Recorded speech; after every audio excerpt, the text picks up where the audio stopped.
Bonsoir, c'est une édition spéciale ce soir à la mesure de la rupture et de la montée de tension brutale entre Washington et Moscou. Donald Trump laisse éclater son mécontentement.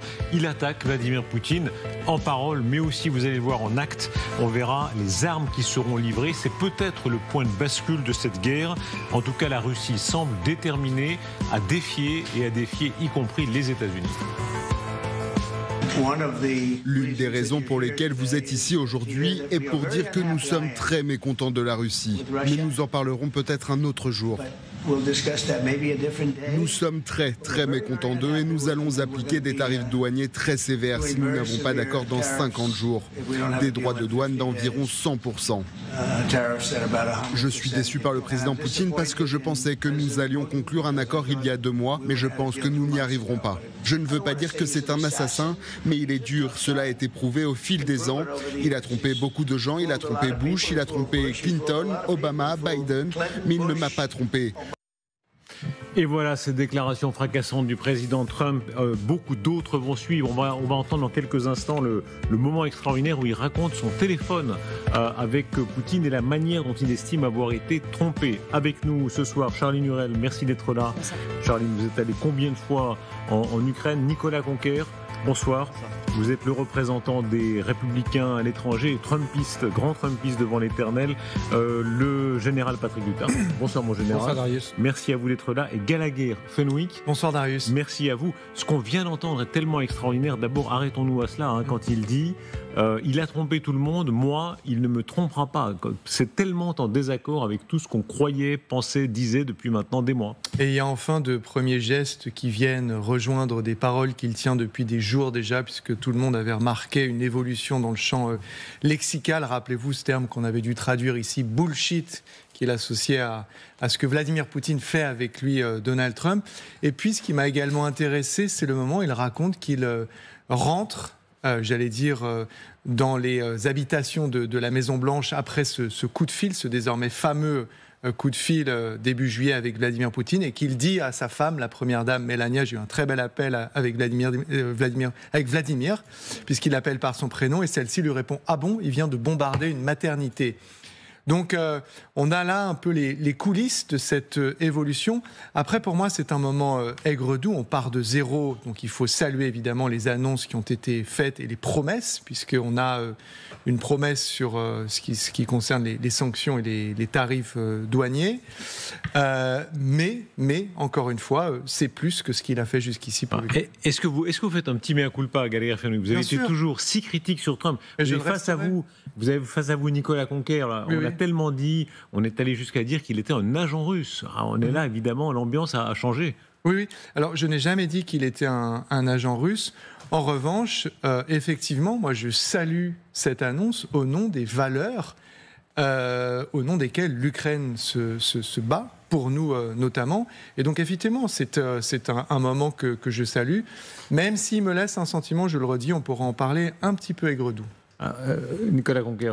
Donald Trump, lui, maintient sa priorité sur laquelle il a fait campagne, qui était de mettre fin à ce conflit dont il a hérité. Et donc l'enjeu, c'est pas de perpétuer un conflit, mais d'y mettre fin. Et donc, il a cherché à amener les différentes parties prenantes autour de la table des négociations. Il a obtenu des concessions. Volodymyr Zelensky a donné des gages.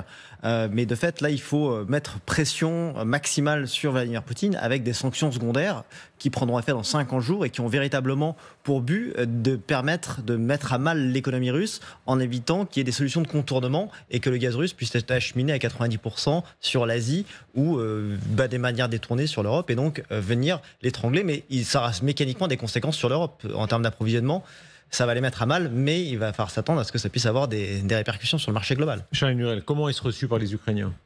Alors forcément, les Ukrainiens se méfient beaucoup parce que Donald Trump, on a l'habitude d'avoir des revirements de situation. Un jour c'est noir, un jour c'est blanc. Donc beaucoup de prudence. Moi, j'avais une source en revanche au niveau de l'OTAN qui me parlait tout à l'heure en me disant on salue évidemment ces annonces qui sont très bonnes. En revanche, on est vraiment face à un Donald Trump qui vient de s'apercevoir avec qui il y a en face, c'est-à-dire Vladimir Poutine, qu'il avait complètement sous-estimé. Et on était vraiment plutôt sur un terme de déni et puis les faits de toute sa politique. Rappelez-vous, je viens au pouvoir, en une journée, en 24 heures, je mets fin à la guerre. Non, en effet, Vladimir Poutine, il l'a complètement sous-estimé. Voilà ce que me disaient certaines sources au niveau de l'OTAN. L'impression qu'il a été roulé dans la farine, il le dit de manière très explicite à 2 reprises ce soir, d'abord à la conférence de presse avec Rutte, ensuite quand il parle seul, et vous allez voir les réactions que ça provoque. Écoutez de quelle façon il décrit le téléphone et la déception quand il se rend compte que s'ensuivent des bombardements sur l'Ukraine. Je lui parle souvent pour résoudre la situation et je raccroche toujours en disant que c'était un bon coup de fil. Et puis des missiles sont lancés sur Kiev ou d'autres villes. Je me dis que c'est étrange. Après que cela se soit produit 3 ou 4 fois, vous vous dites que la discussion ne mène à rien. Quand je rentre chez moi, je dis à la première dame que j'ai parlé avec Vladimir aujourd'hui, que nous avons eu une merveilleuse conversation. Et elle me dit « Oh, vraiment, une autre ville vient d'être touchée. » Donc c'est comme, écoutez, je ne veux pas dire que c'est un assassin, mais il est dur. Cela a été prouvé au fil des ans.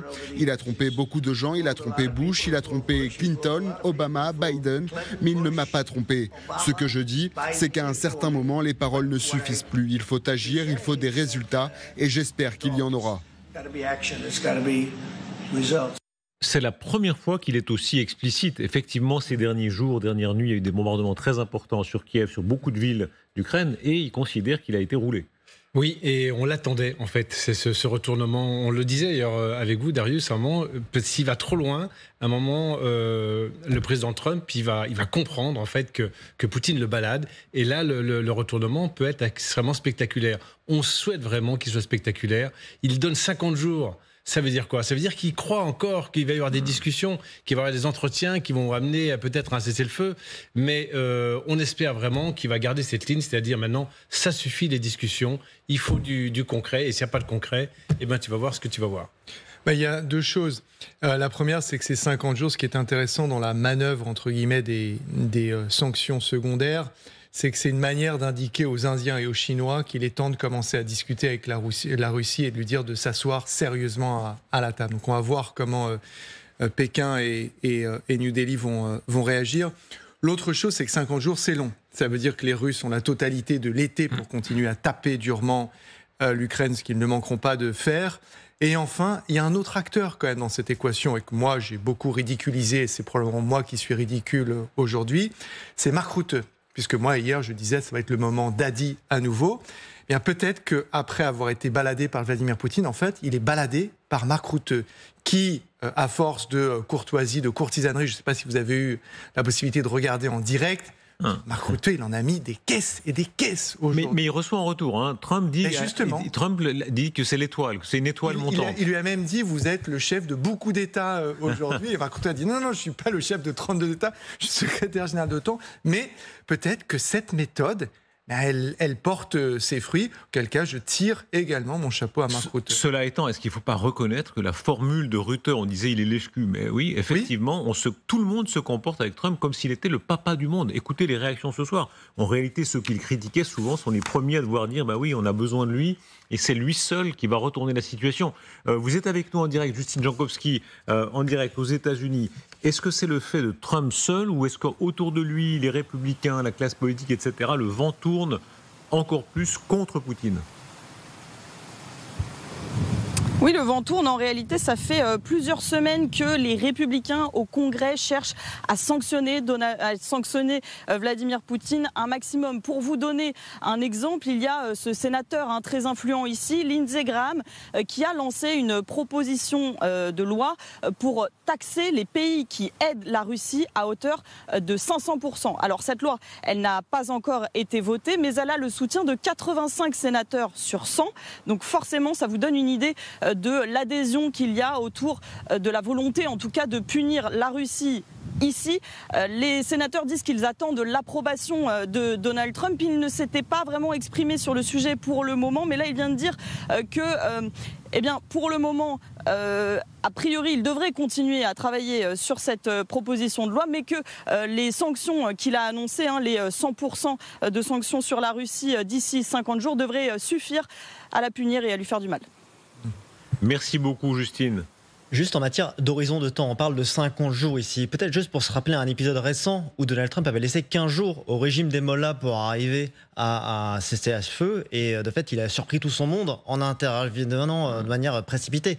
Donc là, c'est une limite longue. En parallèle de ça, il y a aussi des apports considérables d'armement et d'armement offensif qui vont également être mis à disposition, financés par l'Europe. Donc ça montre aussi une volonté d'étoffer l'arsenal et de renforcer l'Ukraine dans ce conflit. Je pense que ça a un véritable effet incitatif pour la Russie de venir négocier et d'en terminer avec le conflit. Alors, il y a il y a un chiffre très intéressant, excusez-moi de vous avoir interrompu, qui m'a beaucoup surpris quand on apprend qu'il y aurait 17 batteries patriotes sur le sol européen qui seraient idle, qui seraient en fait sorte un peu délaissées ou qui ne serviraient pas à grand-chose. On sait que les Allemands en ont déjà donné 3, mais où sont ces 17 patriotes ? Manifestement, cet élément lui avait été communiqué. Ça va être très intéressant de voir à la fois les réactions européennes. J'ai vu Kaja Kallas, justement, trouve que 50 jours, c'est trop long. Mais aussi, moi, il me tarde de voir un petit peu la manière dont les Russes vont réagir à la fois en parole, mais en acte aussi. Expliquez-nous, puisque pour l'instant, les patriotes sont l'aspect le plus concret, effectivement, de ce que Trump veut donner, ou plus exactement faire payer par les Européens, ou en tout cas transmettre par les Européens. Oui, tout à fait. Regardons l'animation qui rappelle à quel point le patriote, c'est vraiment l'arme suprême pour défendre les villes en particulier. C'est le symbole de l'union entre les États-Unis et Israël, notamment. Israël est protégé en partie par les patriotes. Expliquez-nous exactement ce que ça suppose pour les Ukrainiens. Les patriotes, c'est quoi ? Ce sont aujourd'hui les systèmes solaires d'interception que l'on voit ici les plus sophistiqués au monde. Qu'est-ce que ça veut dire plus sophistiqué ? La plus grande portée, la plus grande précision, et puis qui peuvent quasiment intercepter tout type de missiles, notamment balistiques. La première fois où on les a vus en opération, c'était durant la guerre du Golfe. Pendant la guerre du Golfe numéro 1, lorsque Saddam Hussein envoyait des Scud sur Riyad, sur Daran, même en Israël. Et là, au bout d'un moment, on se retournait dans les centres d'opération vers Monsieur Solaire, qui était Monsieur Patriote, et puis il y avait une telle confiance que... parfois, on sortait, il y avait un t-shirt qui s'appelait le Scud Watcher. Ça veut dire qu'on attendait que le Scud arrive dans le ciel. Et là, on voyait quoi ? On voyait Monsieur Patriote qui tirait dessus. Alors, l'efficacité n'était pas aussi performante qu'on pouvait le dire à l'époque. Mais depuis, vous vous rendez compte, la guerre du Golfe, 1991, du temps est passé, 34 ans. Et ce système s'est de plus en plus amélioré, de plus en plus sophistiqué. Et il est extrêmement performant. Alors, Comment ça marche exactement ? On voit ici l'animation. Alors là, on voit le missile. Mais il n'y a pas que le missile. Il faut des batteries, des radars de détection longue portée qui détectent la trajectographie, notamment des fameux Iskander, c'est-à-dire des missiles balistiques qui viennent et qui sont extrêmement redoutables. Vous les détectez. Vous avez ensuite des batteries, des petits radars qui les prennent en compte. Et puis vous choisissez la batterie. Il y a plusieurs batteries de tir. Donc qu'est-ce que c'est qu'une batterie de tir ? C'est un véhicule sur lequel vous avez 6 patriotes. Et puis vous allez choisir le mieux et il va intercepter en basse, en moyenne ou en très haute altitude. C'est aujourd'hui le système le plus efficace. La grosse difficulté, c'est qu'il coûte extrêmement cher. Et donc on ne va pas utiliser ce type de missiles solaires pour intercepter des drones Shahid. C'est vraiment pour des Iskander, c'est des missiles balistiques, voire dans certains cas des missiles de croisière. Quand on voit les bombardements qui ont eu lieu sur l'Ukraine depuis 3 nuits, même plus, est-ce que ça va être précieux pour les Ukrainiens ? Bien sûr, les Ukrainiens, les demandes en nombre. Moi, j'ai déjà assisté en fait à des missiles patriotes qui nous protègent dans le ciel lorsque nous étions notamment à Kiev. Moi, mes connaissances qui sont là-bas me le disaient, Charline, en fait, tu t'imagines pas les bombardements que nous subissons. J'avais été assez surprise d'un couple d'amis qui me disait alors nous, on a passé notre nuit dans le placard. Le plus triste, c'est que notre enfant qui vient naître s'habitue au bruit des drones, au bruit des bombardements. Il faut voir ce que la population ukrainienne vit. C'est pour ça que lorsqu'elle voit cette déclaration de Trump, elle ne peut pas dire « c'est super ». En fait, on n'en est pas là. Les Ukrainiens attendent des actes et surtout, ils veulent les voir arriver parce que eux, ce sont des morts en fait qui comptent. Et les patriotes, évidemment, protègent contre ces missiles. Sur la manière, regardez ces images. Elles circulent aussi aux États-Unis. Il n'est pas impossible que Trump y ait été sensible. Alors, il a été touché sans doute parce que Melania elle-même lui a dit ton pote est en train de te rouler. Oui. Mais On sait que Trump n'est pas insensible, il regarde beaucoup Fox notamment. Et Trump, il n'a pas d'amis. Il y a un chef d'État, un rival qui est en guerre avec un pays souverain qui est l'Ukraine. Il n'y a pas de pote à la table des leaders de ce monde. Donc ça, c'est la première chose. Deuxièmement, il a fait beaucoup de manifestations de soutien et d'empathie par rapport aux populations, notamment civiles ukrainiennes, qui étaient visées. Donc certes, là, vous mettez en avant des propos rapportés par la première dame, Melania, mais il avait vraiment cette considération. Et on le disait il y a une quinzaine de jours, lorsque le Pentagone alertait sur des stocks qui étaient en train de se réduire et qu'il fallait sans doute geler les livraisons, qu'il y a eu tout un emballement, je disais, laissons son temps. Donald Trump, lui, va agir et va sans doute inverser cette situation de manière favorable. Et on le voit que 15 jours plus tard, désormais, c'est des gages très concrets. Certes, ça va prendre son temps. Oui, c'est peut-être trop tard, trop peu. Mais les Ukrainiens qui sont en guerre ne peuvent pas avoir ce discours-là en disant « vous inquiétez pas, d'ici une semaine, ça va changer d'avis ». Les Ukrainiens sont des personnes qui vivent la guerre. Il y a des morts. Comme le disait le général Burkhardt, qui le disait avec raison, il y a 5 ans, on ne se serait jamais habitué à avoir des missiles qui tuent autant de personnes. Et les Ukrainiens, on ne peut pas leur faire comprendre cela en disant « bon, c'est l'affaire d'une semaine et demie, ça va arriver ». C'est des gens, c'est des enfants qui meurent, c'est quelque chose de grave. C'est un monde à risque, vous l'avez remarqué, il y a un monde sous tension avec le conflit sur l'Iran. Les États-Unis sont également visés par de nombreux... On ne peut pas se satisfaire de cette violence. On ne peut pas la normaliser. On ne peut pas juste dire, bon, c'est la vie d'un chef d'État qui, dans une semaine et demie, va peut-être changer d'avis. En fait, ce sont des êtres humains qui sont tués. Et les Ukrainiens le vivent. Moi, je les ai vus vivre ça.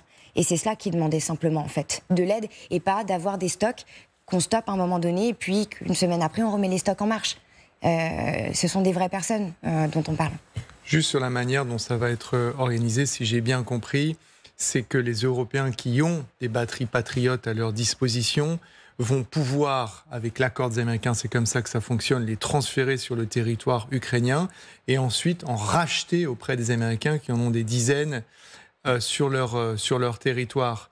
Là où je rejoins Charline et ce qu'elle disait, c'est qu'il y a un autre acteur majeur qui est absent, mais dont on sent quelque part la présence en ce moment, c'est Zelensky qui a installé une espèce d'attrition diplomatique, c'est-à-dire qu'il n'a jamais cédé à la colère ou à la rancœur après la scène absolument désastreuse qui s'était déroulée dans ce même bureau. C'est-à-dire que lui, il a manifestement décidé de ne jamais acter une forme de rupture avec Donald Trump et de continuellement, et c'est pour ça que c'est intéressant que vous parliez des civils, de lui parler de ces civils, comme le dit Charine, c'est-à-dire ne prêtez pas attention à moi ou à ma personne ou quoi, pensez à ces civils. Et c'est vrai que ces images de ces gens dans la capitale, et ça rappelle février 2022, qui regagnent les bouches de métro à Kharkiv, à Kiev et dans d'autres localités, ça a effectivement pu jouer un rôle dans ce moment cristallin qui est celui d'un basculement, mais qui n'est pas suffisant aux yeux de beaucoup d'Ukrainiens et d'Ukrainiennes. Comment expliquer que Trump soit prêt à défier, que Poutine, soit prêt à défier, y compris Trump? C'est ce à quoi on assiste. D'après Axios, le contenu du téléphone est même encore plus précis.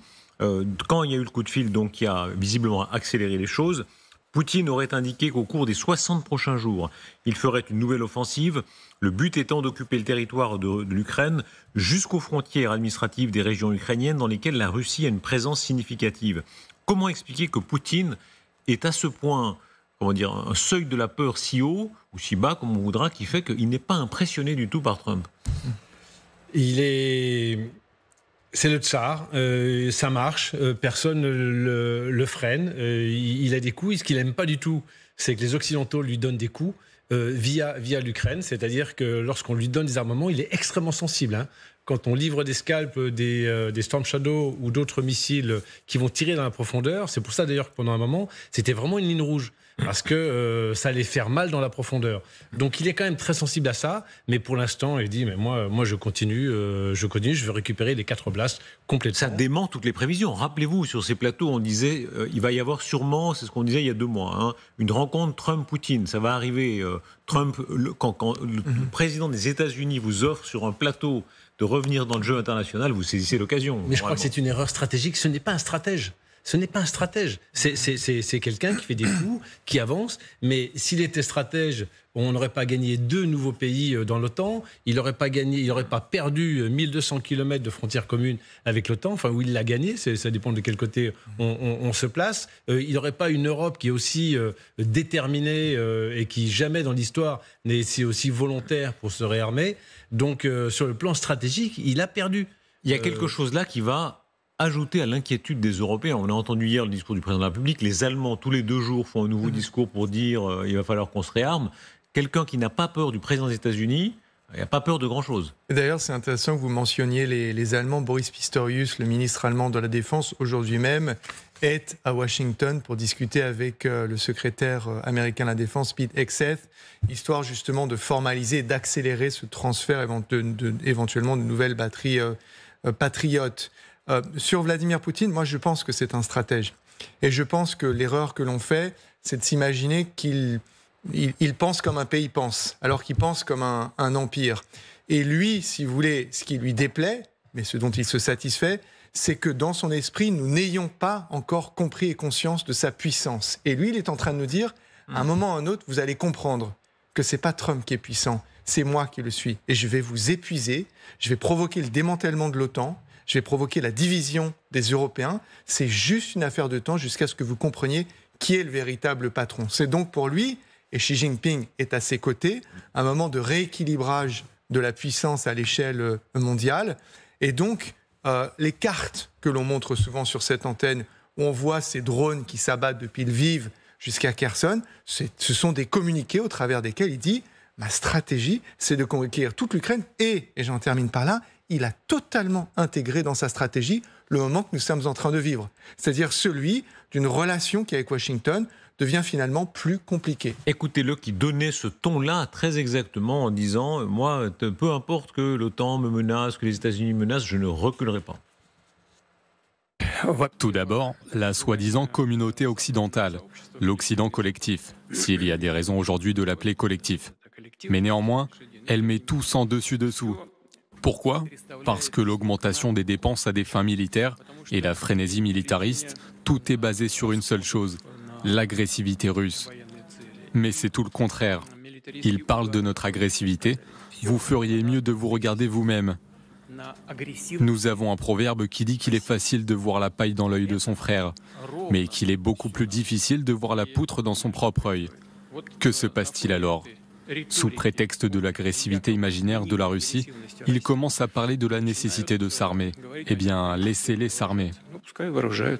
Voilà. À l'heure où nous parlons, à ma connaissance, il n'y a pas de réaction de Moscou à ce que Trump a déclaré. En réalité, on est dans un moment de tension vraiment qui rappelle les moments durs de la guerre froide. Absolument, absolument. Il y a une montée en tension. Pourquoi ? Parce que la volonté de Poutine, pour l'instant, semble inflexible.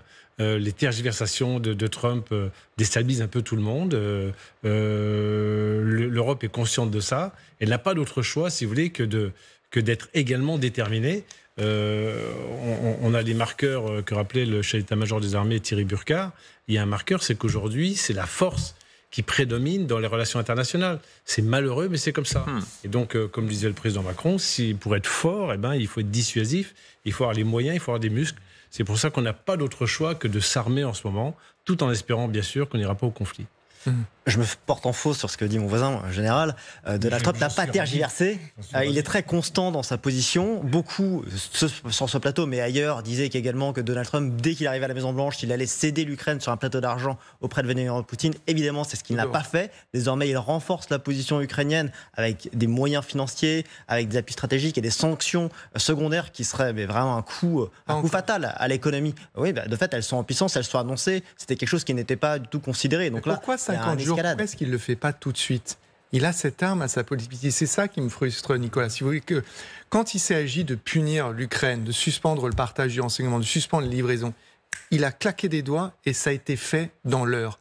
Pourquoi est-ce qu'après ces images qu'a décrit fort justement Charlie Nurel il y a quelques minutes, pourquoi Donald Trump donne-t-il 50 jours supplémentaires alors que Vladimir Poutine, selon Axios, lui dit « Moi, j'ai besoin de 60 jours pour terminer la conquête du Donbass, la conquête de Kherson et de Zaporizhzhia. » Pourquoi attendre ce temps selon vous ? Vladimir Poutine, il est dans une prophétie autoréalisatrice. Il annonce pas 30 jours. Ça, c'est une chose. C'est-à-dire que, on verra, mais ça, c'est une première chose. Maintenant, les sanctions secondaires, elles ont des impacts concrets, immédiats sur l'Inde et la Chine.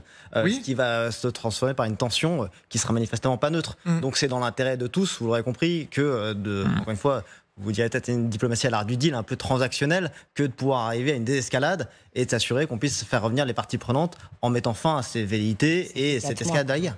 Ça fait 4 mois, mais ça faisait 3 ans que cette guerre a éclaté avant que Donald Trump soit là. Donc, Pardonnez-moi, feignez pas l'impatience.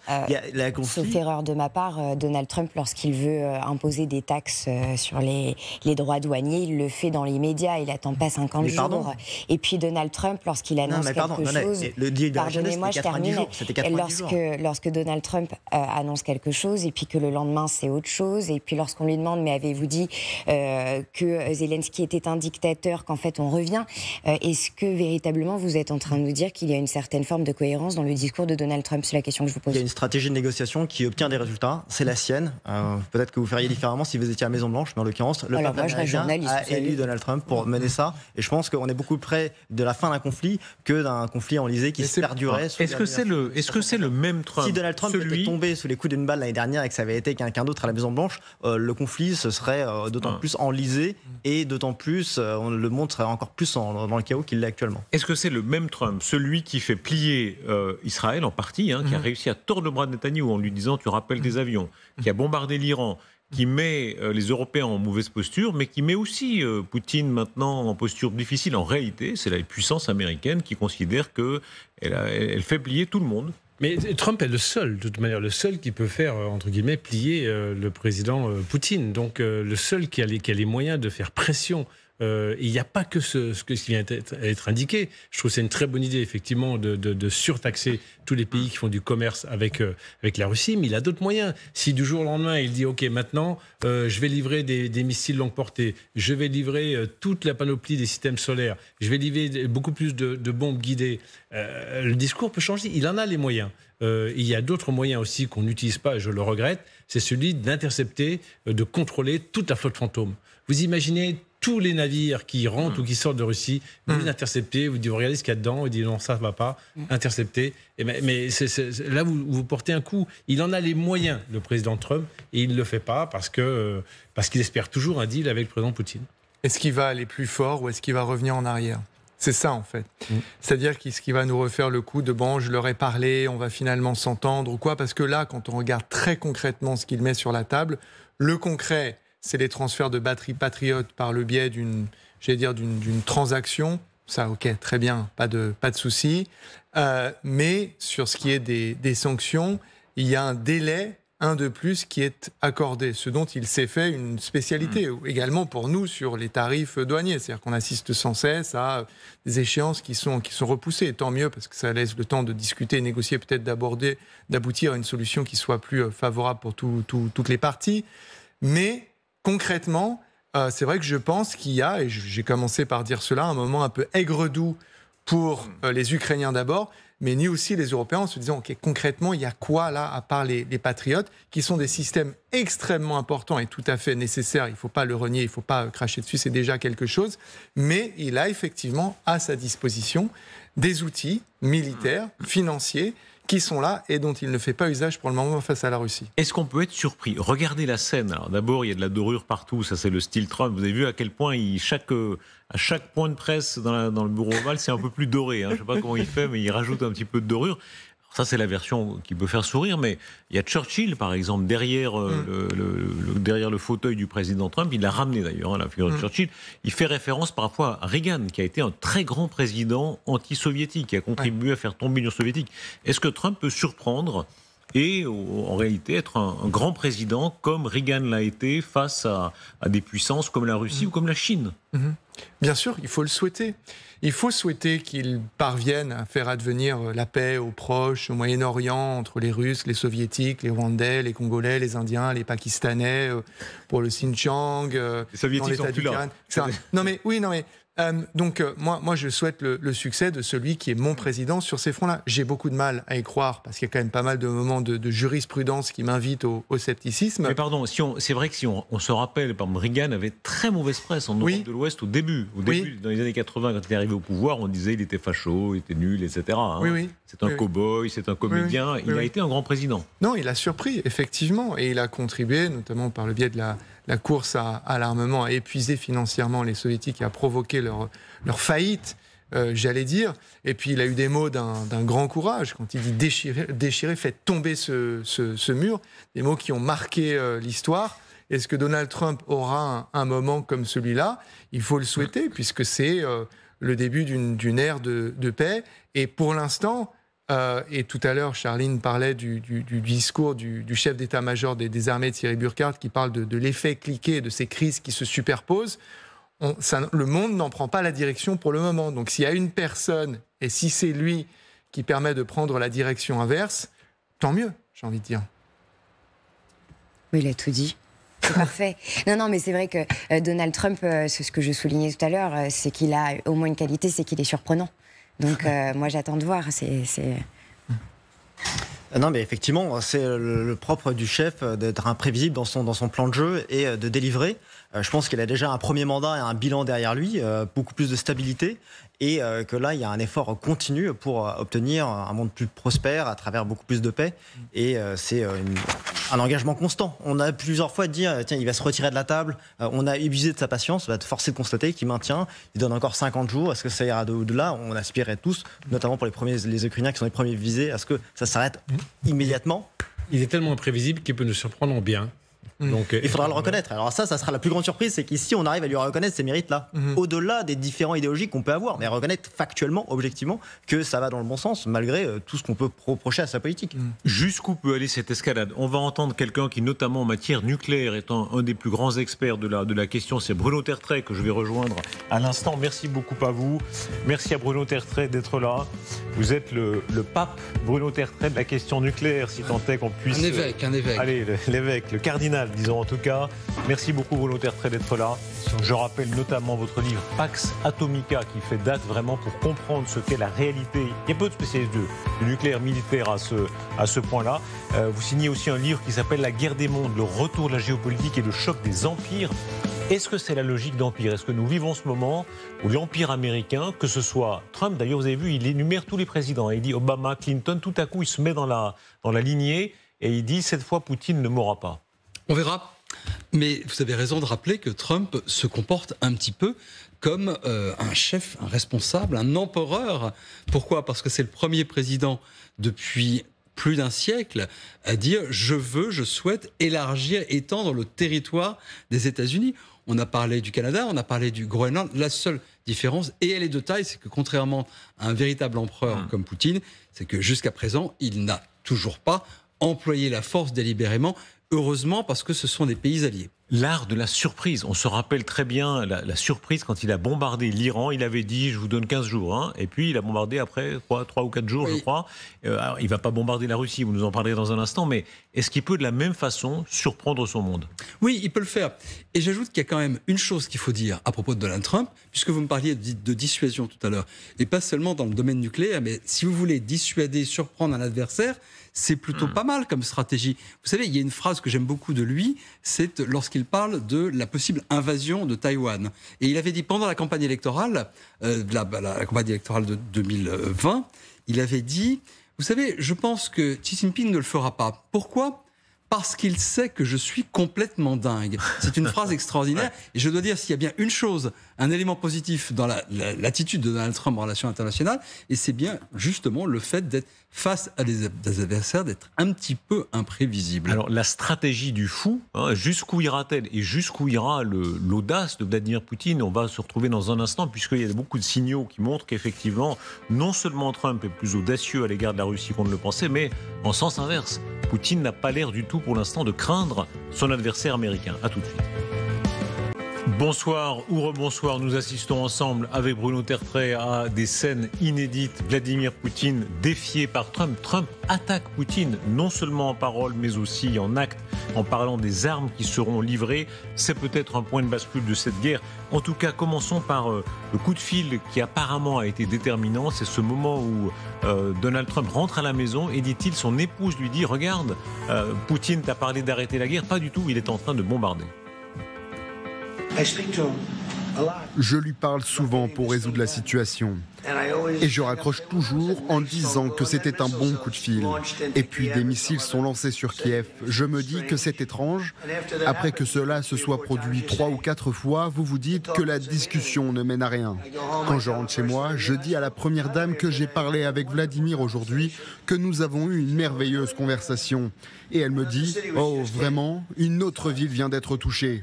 Je ne peux pas dire que c'est un assassin, mais il est dur. Cela a été prouvé au fil des années. Il a trompé beaucoup de gens. Il a trompé Bush, il a trompé Clinton, Obama, Biden, mais il ne m'a pas trompé. Ce que je dis, c'est qu'à un certain moment, les paroles ne suffisent plus. Il faut agir, il faut des résultats, et j'espère qu'il y en aura. Bruno Tertrais, étonnant moment où Melania Trump lui dit « Regarde, moi j'ai vu à la télévision ». Oui, mais quelque part, il dit tout haut ce que l'on pense tout bas, à savoir que, et c'est bien naturel, les chefs d'État et de gouvernement ont une relation de confiance toute particulière avec leurs conjoints ou leurs partenaires et qui ont souvent une influence plus grande que celle que l'on soupçonne de l'extérieur. Vous savez ce que ça me rappelle ? Ça me rappelle ce qui s'est passé au printemps 2018 lorsque Trump a raconté, alors est-ce vrai ou pas, je ne sais pas, qu'il avait décidé de bombarder les sites d'armement chimique syriens après que sa fille, non pas sa femme, mais sa fille, lui ait montré des photos des tragédies que vivait le peuple syrien à cause de ces attaques chimiques. Donc, écoutez, peut-être que c'est sincère. Juste un mot sur le mot assassin. À mon avis, quand il dit cela, il dit « Je ne pense pas, comme Joe Biden, mon prédécesseur, parce qu'il est en permanence obsédé par le discours de ses prédécesseurs, je ne pense pas, comme Joe Biden le disait, que c'est un assassin. » Ça, c'est encore une fois, parce que c'est systématique chez lui, je fais le contraire d'Obama, je fais le contraire de Biden. On sent qu'il y a une blessure d'orgueil, alors, la part d'orgueil personnel et l'orgueil des États-Unis d'Amérique, première puissance du monde, quand il dit 4 fois je lui ai donné sa chance, 4 fois je lui ai dit fais un cessez-le-feu et il ne l'a pas fait. Je trouve quand même que la blessure d'orgueil, elle met du temps à apparaître. Et ce qui est remarquable, à mon sens, c'est beaucoup plus le fait que la carapace dans laquelle il est et les certitudes dans lesquelles il s'est enfermé sur à peu près tous les sujets ont beaucoup de mal à être percées par ce qui est perçu par, à mon avis, par presque tout le monde, en tout cas c'est mon cas, par les humiliations successives depuis 6 mois. Il a mis 6 mois quand même à s'en rendre compte. Mais je suis quand même un tout petit peu dubitatif à ce stade. Voyons voir. D'abord parce que c'est pas la première fois qu'il y a des retournements et qu'il s'énerve publiquement contre Vladimir Poutine. Deuxièmement parce que pour l'instant il n'est question que de 17 systèmes de défense antimissiles. Alors qu'on parlait ce matin encore autour de la Maison-Blanche d'armement offensif à longue portée, etc. Donc soyons vraiment prudents. Est-ce qu'il y a une prise de conscience de puissance, simplement ? Les États-Unis d'Amérique sont habitués à être obéis, surtout ces derniers temps, et là, la Russie les défie. Mais je pense qu'il se moque des États-Unis. Je pense que la seule chose qui l'intéresse, c'est lui-même. Son image, l'image qu'on a de lui, l'image que lui a de lui-même. Et c'est pour ça que c'est fondamental, cette question de perception de soi. Après tout, si c'est cela qui fait changer l'Amérique de braquet sur l'Ukraine et la Russie, je veux dire, pourquoi pas, hein ? Mais je pense qu'il, pour lui, ce qui est beaucoup plus important que l'Amérique, c'est lui-même. J'insiste toujours sur ce point.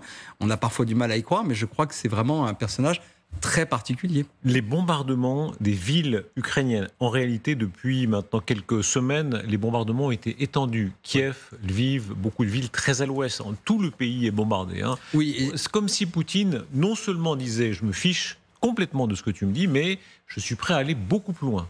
C'est ce qu'il fait, effectivement. Il sait qu'il a de toute façon une sorte de fenêtre d'opportunité, parce qu'il sait quand même qu'à un moment ou à un autre, Trump, qu'il connaît bien maintenant, peut changer de braquet, donc il lance tout ce qu'il peut. Ce qui est remarquable, c'est peut-être plus encore que la géographie des bombardements, c'est l'intensité. On en est à 600 à 700 drones par nuit. C'est phénoménal. On n'a jamais vu un conflit où il y avait autant de drones utilisés. Donc ça compte tout autant que la dispersion géographique, si j'ose dire, des bombardements. Est-ce que ça explique l'inquiétude qu'on voit en Europe de l'Ouest, peut-être même un sentiment de panique ? C'est vrai que si on est polonais, si on est allemand, c'est vraiment tout près. Et on se dit, si cet homme-là n'a pas peur de Trump, alors est-ce qu'il aura peur de la Pologne, de l'Allemagne, etc. Il ne s'agit pas de lui faire peur, il s'agit de faire un calcul aussi rationnel que possible à quelqu'un comme Poutine qui sait très bien calculer. C'est quand même un monstre froid pour l'essentiel. Donc il ne s'agit pas de lui faire peur. Et puis je pense qu'il pourrait peut-être, paradoxalement, avoir davantage de respect pour l'attitude ferme, déterminée et conséquente dans la durée de leaders comme les Polonais ou les Baltes, qui sont certes beaucoup plus faibles que les États-Unis, mais qui au moins ne changent pas d'avis toutes les 2 semaines, même s'ils sont moins puissants, la détermination, ça compte beaucoup dans la crédibilité. Poutine, en réalité, va plus loin. Regardez, il a envoyé, par exemple, son chef d'état-major, Gerasimov, qui est dans la région de Pokrovsk. Il est en train d'envoyer toutes sortes de nouvelles troupes. On a l'impression qu'à un moment donné où il aurait pu, au lieu de ça, il pourrait rencontrer Trump. Il pourrait y avoir un sommet où il serait en majesté, les photographes, etc. Il serait de retour sur la scène internationale. Au lieu de cela, il continue. Oui, je vous informe, Darius Rushbach, que Poutine n'a jamais quitté la scène internationale après cette période. De l'Ouest, en tout cas. Voilà, de l'Ouest. Mais il va partout dans le monde, il rencontre le monde entier. Il a fait quand même à Kazan un sommet des BRICS qui était sur le plan de l'image tout à fait un succès pour lui. Il y a une autre visite dont vous n'avez pas parlé à l'instant, c'est la visite de Sergei Lavrov, le ministre des Affaires étrangères, en Corée du Nord. Il a rencontré Kim Jong-un. Et cette dimension de la consolidation de l'alliance, parce que c'est une véritable alliance militaire, contrairement à ce qui est le cas avec la Chine, où la Russie n'est pas une alliée formelle de la Chine, cette consolidation sur tous les plans de l'alliance entre la Grande Russie et la petite Corée du Nord est véritablement quelque chose de nouveau et d'assez inquiétant, parce que contrairement à ce qu'on pourrait croire, la Corée du Nord est une véritable puissance militaire. Alors, ce ne sont pas que des paroles, ce sont des actes, ou en tout cas des actes en devenir. Il faut écouter ce qu'il dit très précisément sur les armes qu'il est prêt à envoyer maintenant, ou à faire envoyer par les Européens à l'Ukraine. Nous allons leur envoyer des armes et ils vont les payer. Les États-Unis ne paieront pas. Nous les fabriquerons et ils les paieront. Elles seront ensuite rapidement distribuées sur le champ de bataille. L'Ukraine va les accepter. Et vous savez, dites ce que vous voulez à propos de l'Ukraine. Au début de la guerre, les Ukrainiens n'avaient aucune chance. Et ils n'auraient toujours aucune chance s'ils n'avaient pas le meilleur équipement. Parce que nous fabriquons les meilleurs avions et missiles et nous fabriquons de loin le plus grand nombre d'équipements militaires dans le monde. Bruno Tertrais, d'abord, il y a l'aspect qui paiera. Alors, l'aspect qui paiera est assez clair. En fait, c'est une manœuvre. C'est pour ça que Mark Rutte, le secrétaire général de l'OTAN, était là. C'est parce que c'est lui qui va organiser la manœuvre. Ça consiste, en gros, pour les Européens qui disposent de ces fameuses batteries de patriotes, qui ne sont pas forcément très efficaces contre tous les drones. Hein. C'est surtout contre les missiles. Mais les missiles, il y en a encore. Donc ça ne va pas sauver, malheureusement, le ciel de l'Ukraine. Mais en gros, les Européens vont donner ou vendre peut-être, en tout cas, vont transférer des batteries de missiles patriotes aux Ukrainiens. Et pour que leur stock reste intact, vont racheter des batteries de patriotes aux États-Unis. Mais c'est vrai que sur ce type de matériel, on n'a pas beaucoup le choix. Pourquoi ? Parce qu'on n'a pas en nombre de matériel aussi performant pour se défendre contre les missiles. Et est-ce qu'il est vrai qu'en France aujourd'hui, et ça fait écho évidemment au discours important du président de la République hier, la protection du ciel est très loin d'être complète ? Bien sûr, elle n'est pas complète. Alors la protection du ciel, c'est quelque chose qu'on fait quand même entre Européens. C'est-à-dire, c'est pas seulement la protection nationale. Un exemple, les Rafales français protègent régulièrement le ciel des pays baltes. Heureusement, on est alliés et le ciel en Europe, ça vous aura pas échappé, est quand même pas très grand et donc on coopère beaucoup. Est-ce qu'il y a une bulle protectrice étanche au-dessus de la France ? Absolument pas. Mais parce que la menace aérienne, jusqu'à présent, n'a pas été jugée suffisamment forte pour qu'on se dote de moyens de défense anti-aérienne et anti-balistiques. Mais on comprend là Oui, on comprend que Poutine, que Trump, que les États-Unis font un effort. En réalité, la source des patriotes n'est pas infinie. Non, elle n'est pas infinie. D'abord, encore une fois, elle est américaine. On ne peut pas le faire sans l'assentiment des États-Unis. Et c'est vrai que les Américains ne veulent pas dégarnir des habillés Paul pour habiller Pierre ou l'inverse. Mais on note quand même qu'il y a quelqu'un qui s'est fait désavouer dans cette affaire. La personne qui s'est fait désavouer s'appelle M. Elbridge Colby. Alors je le connais très bien, c'est le directeur de la politique de défense aux États-Unis, qui est bien connu puisque c'était un think tanker avant d'être un responsable politique. Et c'est lui qui avait coincé, justement, il y a quelques semaines, la diffusion d'équipements militaires, le transfert d'équipements militaires vers l'Ukraine. Parce que lui, c'est un obsédé de la Chine et il dit tout doit aller vers la Chine. C'est aussi la preuve que sous Donald Trump, la coordination intergouvernementale marche extrêmement mal. Quel serait le pas d'après s'il veut envoyer des armes non plus seulement défensives comme les Patriotes, mais offensives ? Oui, ça serait d'envoyer ce qu'on appelle les JASM, c'est-à-dire des missiles air-sol à longue portée, alors pas pour aller bombarder Moscou, mais tout simplement pour frapper les objectifs militaires légitimes dans la très grande profondeur du territoire russe. Ça pourrait être aussi des missiles Tomahawk, pourquoi pas. Donc il y a des choses qui sont possibles, mais il y a quand même en permanence cette auto-restriction occidentale du côté américain, mais aussi du côté allemand. Vous savez, la fameuse affaire des missiles Taurus, pour laquelle la coalition gouvernementale allemande n'arrive pas à s'accorder. Et donc, on hésite toujours à donner aux Ukrainiens, ou à vendre aux Ukrainiens, les moyens de frapper des objectifs militaires dans la profondeur, avec autre chose que les drones, ce que, par ailleurs, les Ukrainiens font pas mal.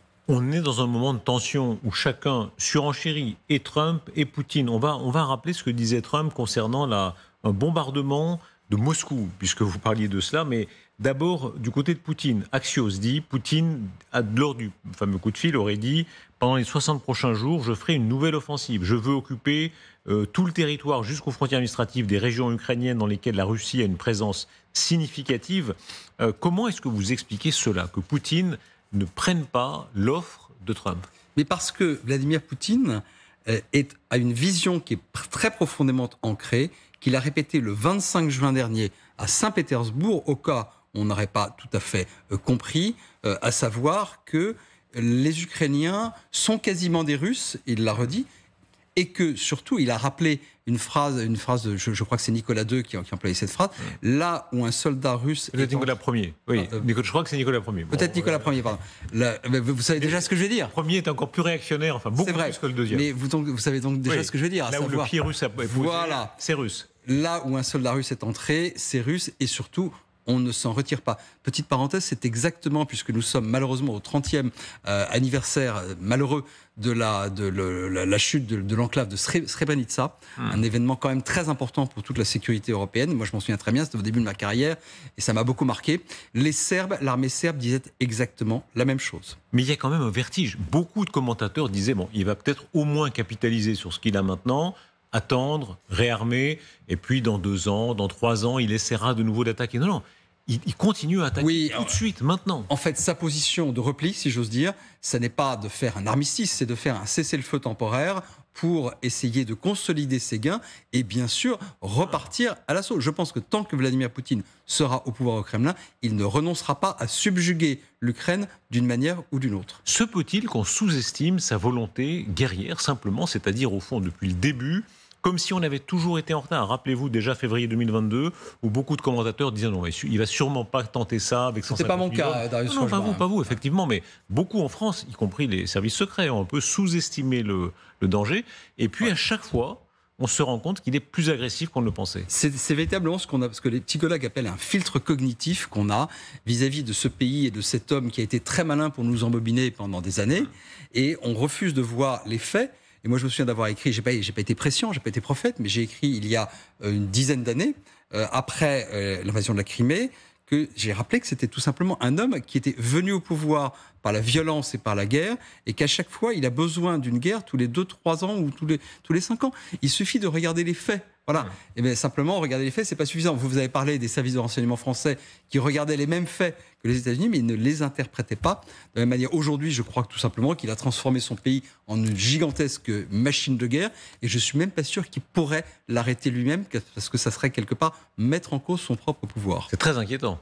Oui, c'est inquiétant là. Oui, alors attendez, je suis pas en train de dire qu'il pourrait attaquer l'Allemagne ou les pays baltes demain. En revanche, dire qu'il pourrait, dans les années qui viennent, si la situation se stabilise en Ukraine, faire un coup de force, un petit coup d'épingle militaire sur un territoire membre d'un pays membre de l'Union européenne ou de l'OTAN, je crois désormais que c'est possible. Pourquoi ? Parce que ça serait une défaite militaire, il le sait, mais ça pourrait être malheureusement une victoire politique, car il flanquerait la pagaille au sein de l'Europe. Ça montre quand même un esprit de conquête excessif. Excessif pour être... Et encore, c'est un euphémisme. Mais il y a comme ça des moments dans l'histoire. Quand Napoléon s'attaque à l'Espagne, tout le monde lui dit « Non, c'est pas une bonne idée, il faudrait peut-être s'arrêter là, consolider l'Empire. » Non, il s'attaque à l'Espagne, il s'attaque à la Russie. Il peut y avoir chez certains empereurs une dimension d'excès total. Oui, tout à fait. Et surtout, je crois qu'il n'y a plus personne pour l'arrêter au sein de la machine russe. C'est-à-dire que maintenant, tous ceux qui sont autour de lui, les oligarques, les services de renseignement, ils savent qu'il ils gagnent ou ils perdent avec lui. Et l'absence de contre-pouvoir, c'est ce qui est le plus inquiétant quand on est face à un homme qui n'a plus de frein, tout simplement, qui n'a plus personne pour lui dire là tu te trompes, tu ne gagneras pas aussi facilement possible. C'est un syndrome classique des dirigeants autoritaires. Est-ce qu'il a trouvé potentiellement en Trump celui qui est capable de lui parler aussi fort? Il y a une déclaration, regardez, c'est CNN qui avait rapporté ça date de 2024, c'est dans la campagne. Et Trump prétend qu'il a dit à Poutine à l'époque: si vous entrez en Ukraine, je vais bombarder Moscou à mort. Je vous dis que je n'ai pas le choix. C'est Trump qui raconte. Oui. Oh, mais attendez. Et Poutine aurait répondu: ça n'est pas possible.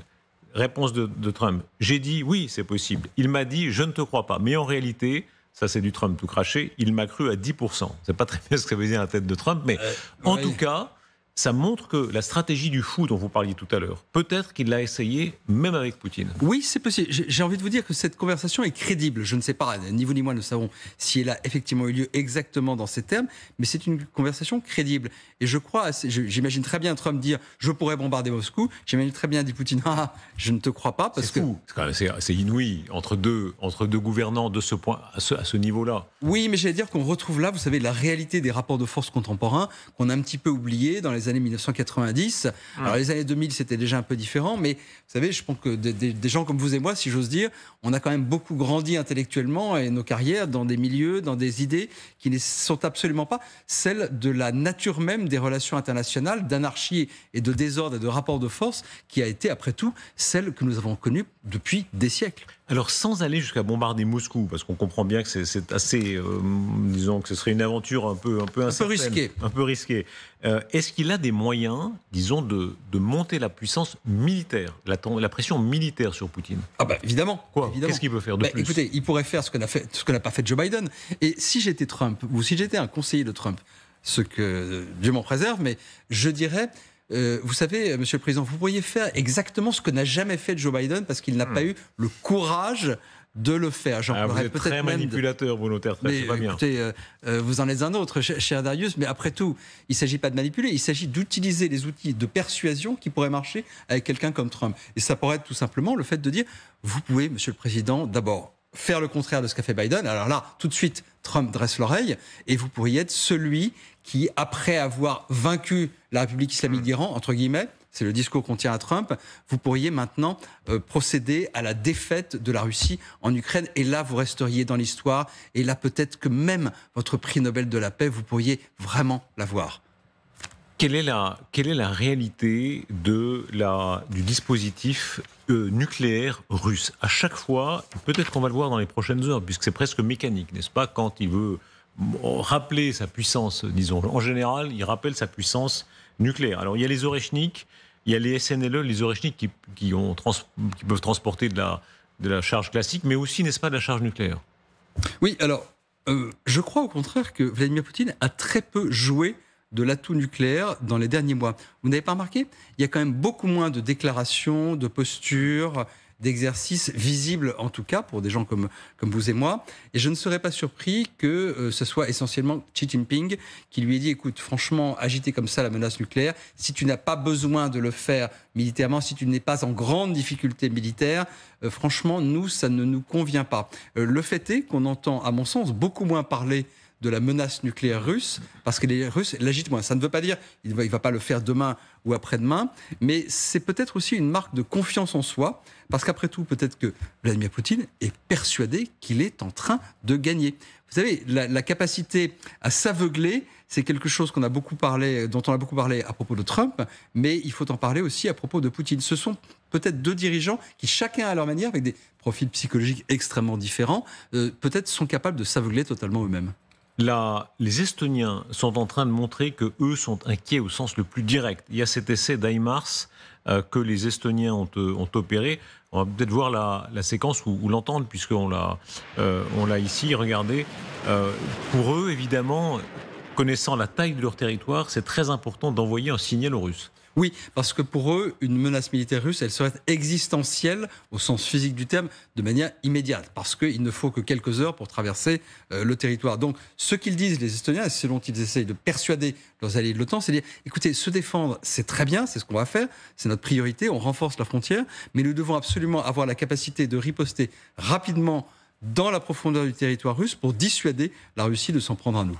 Est-ce qu'il pourrait aller jusqu'à, leur ministre de la Défense l'a dit, si les Russes s'approchent un peu trop de leurs frontières, tenter une attaque préventive, en tout cas frapper les premiers. Il faut bien lire ce qu'il a dit quand il a dit c'est pas forcément l'oiseau qu'il faut frapper, mais c'est le nid. Est-ce que c'est imaginable selon vous? Alors je connais bien le ministre de la Défense estonien, effectivement un homme qui est connu pour son franc-parler. Je ne dirais pas que c'est le signe d'un changement de doctrine de la part de ce pays, qui est quand même un membre de l'OTAN et qui ne se permettrait pas de faire n'importe quoi. Il y a deux choses. D'abord, il dit, pour justifier justement le besoin en armes offensives de longue portée, il dit les oiseaux c'est bien, mais il faut tirer dans la profondeur, c'est là qu'est le nid. On retrouve encore une fois la même problématique de frappe dans la profondeur.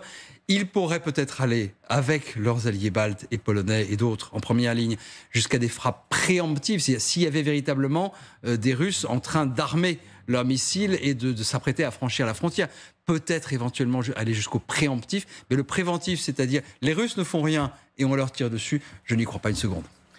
Écoutons Trump qui dit jusqu'où, on lui pose la question, jusqu'où peut aller l'escalade, puisqu'il s'agit de cela ce soir, hein, si après les patriotes, les Américains donnent d'autres armes plus offensives. Écoutez sa réponse. Jusqu'où êtes-vous prêt à aller si Poutine devait continuer et envoyer plus de bombes dans les jours à venir? Ne me posez pas une question comme ça. Jusqu'où? Je veux que la guerre soit réglée. Ce ne sont pas des Américains qui meurent dans cette guerre. Il n'y a pas d'Américains qui meurent, mais il y a beaucoup de gens qui meurent pour une question qui devrait pouvoir être réglée. Nous sommes tous d'accord sur ce point. Ce groupe de personnes veut défendre notre pays, mais en fin de compte, une Europe forte est une très bonne chose. Il évite la réponse. Non, mais il parle d'or. Je veux dire, c'est pas tous les jours qu'on entend dire Donald Trump, une Europe forte est une bonne chose pour les États-Unis. Enfin, c'est un nouveau Trump. Nous verrons, parce que le nouveau Trump, ça veut dire que l'ancien n'est jamais très loin non plus. Mais ce qui est intéressant, c'est que là, on voit quand même que c'est pas un très bon stratège, parce que la bonne réponse, à mon sens, pour persuader Poutine qu'il peut aller plus loin, c'est nous verrons. Aucune option n'est exclue, aucune option n'est... enfin, toutes les options sont sur la table. Ça aurait peut-être pu faire réfléchir Poutine. Mais là, ce discours, ne me posez pas cette question, je ne vais pas répondre à ça. Je crains qu'encore une fois, on soit plutôt dans la réaction instinctive, certes avec des conséquences concrètes utiles pour les Ukrainiens, mais rien n'indique encore, à mon sens, que Trump a véritablement changé d'avis et de stratégie. Connaissant le petit penchant paranoïaque au Kremlin, ils doivent écouter tout ça quand même avec beaucoup d'attention et avec un sentiment quand même très fort. Oui, mais lequel exactement, nous ne le savons pas. Ce qui semble être maintenant de plus en plus clairement exprimé dans les médias russes et dans les commentaires de certaines personnalités politiques russes, c'est le fait qu'il y ait une sorte de déception vis-à-vis de Trump sur lequel on comptait beaucoup.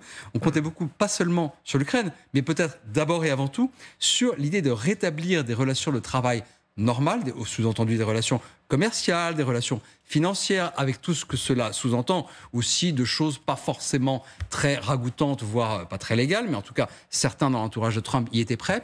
Et là, je crois que les Russes sont en train de faire leur deuil de la possibilité rapide d'un rétablissement des relations économiques et financières, j'allais dire presque normales, entre les États-Unis et la Russie. On se rappelle la menace qui avait été formalisée, non pas par les officiels en place, mais par d'anciens généraux américains, disant si les Russes tentent une arme nucléaire tactique, nous allons détruire par exemple toute leur chaîne de commandement conventionnelle, n'est-ce pas? C'est un peu la menace que certains articulaient. Oui, c'était pas forcément une menace très crédible, mais il est vrai qu'à ce moment-là, les Américains, à la fois directement et indirectement, avaient fait savoir que, il y aurait une riposte de toute façon économique massive, il s'agissait de couper tous les liens avec la Russie et d'essayer aussi de faire les sanctions secondaires, de persuader d'autres pays de ne plus acheter russe du tout. Et il y avait effectivement la possibilité, proférée par certains mais assez crédible, par exemple de détruire totalement les forces navales russes à l'étranger, et pas sur le territoire russe. Est-ce que les États-Unis pourraient vraiment, dans un tel cas, faire une opération massive de bombardement conventionnel classique sur la Russie en punition? Je ne le sais pas, mais le plus important, c'est que je ne sais pas si Poutine le croirait. Il y a un très intéressant article dans la revue stratégique qui semble donner raison à la prédiction que faisait Rutte sur le risque d'un deuxième front, c'est-à-dire un front asiatique. Il est désormais clair que nous entrons dans une nouvelle ère, celle d'un risque particulièrement élevé d'une guerre majeure de haute intensité, d'autres offensives contre l'Ukraine, dans les Balkans, contre des États membres de l'OTAN, pour tester la cohésion de l'Alliance sont possibles, le risque maximal serait qu'une telle agression soit concomitante d'une opération majeure sur un autre théâtre, ailleurs dans le monde, entraînant alors une diversion des forces américaines.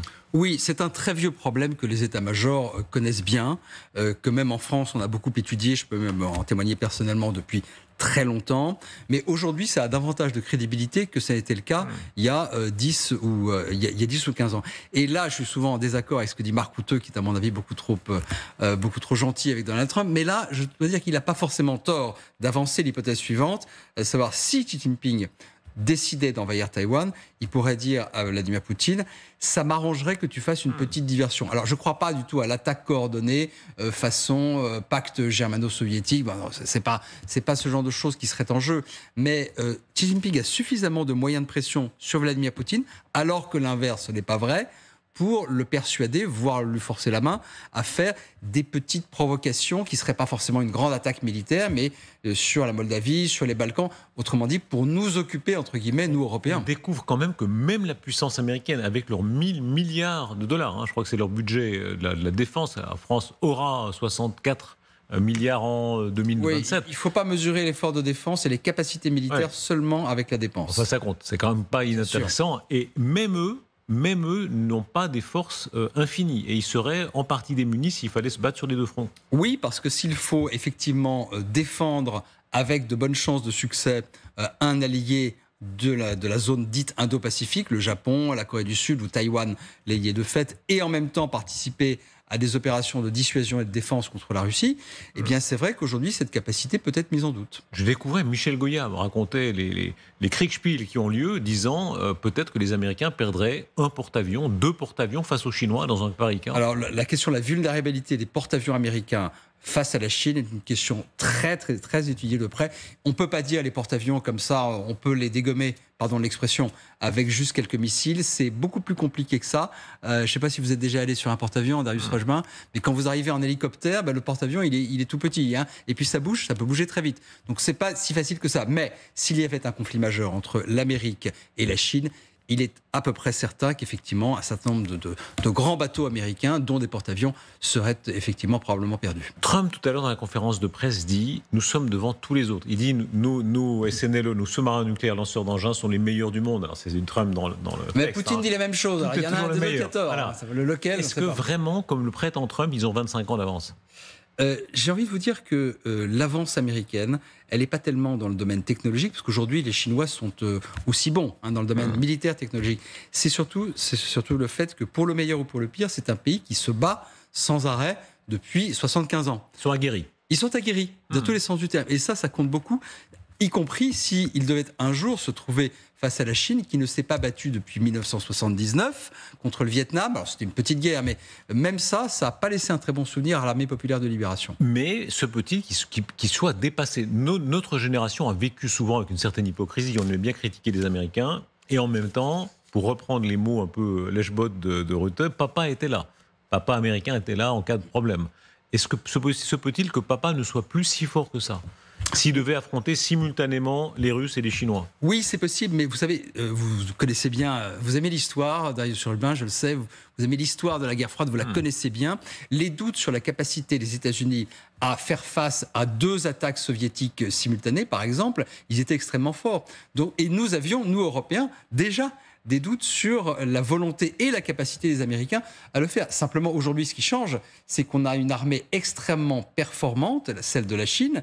On a la Russie qui est moins performante, mais qui est quand même extrêmement importante sur le plan numérique, et surtout avec une volonté, parce que la volonté, ça compte. Emmanuel Macron disait hier, à propos du budget, il disait, il y a le budget, mais il y a les matériels, mais il y a aussi ce qu'il appelait la force d'âme. Mais la force d'âme, ça reste absolument central dans les rapports de force internationaux. Un mot là-dessus, puisque le président de la République a tenu son discours important hier, aujourd'hui 14 juillet, quand on parle de rétablir le service militaire. Alors, c'est pas ce qu'a lancé le président de la République. Pour l'instant, il parle simplement des réservistes, de l'emploi des réservistes, d'une meilleure formation des réservistes. Non, le rétablissement du service militaire, est-ce que c'est une bonne idée pour vous ? Écoutez, moi, ce que je constate, d'abord, je m'adresse, pour la réponse, je demande d'abord aux militaires s'ils en ont besoin. Et la réponse est toujours non. Donc les militaires ne le veulent pas. Et d'ailleurs, Emmanuel Macron, ça tombe bien, n'a pas proposé de le rétablir. Simplement, ce qu'il veut, c'est donner à des possibilités nouvelles aux jeunes qui souhaitent s'engager de manière concrète et de manière militaire s'il le faut, pour une durée à déterminer. Vous avez vu que le patriotisme dans notre pays est plutôt une valeur montante. Donc là, il s'agit à la fois de répondre à une envie dans une partie de la jeunesse et à un besoin, dans une certaine mesure, des armées. Donc effectivement, il y aura des annonces sur le sujet, mais je peux déjà vous dire, en tout cas moi je suis absolument certain qu'on ne va pas rétablir la conscription en France. Je vous rappelle quand même que le front potentiel, il était à 2 étapes du Tour de France à l'époque du général de Gaulle.